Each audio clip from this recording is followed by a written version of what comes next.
ფრიქსის გამომწერი ხარ? მე ვენდობი ჩემს გამომწერებს. თუ გაარტყავ ფრიქს, ორი ფრიქსი შენია. თუ მე გამარტყავ ერთი ცალი. წავიდა.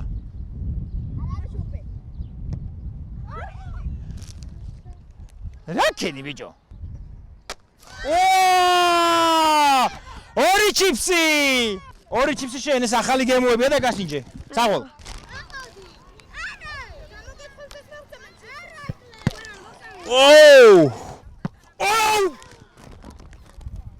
მე ვენდობი ჩემს გამომწერებს. წავიდა.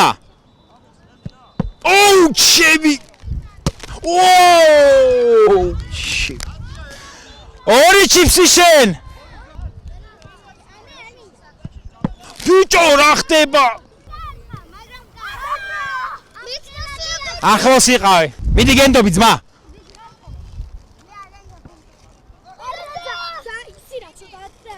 არა უშავს.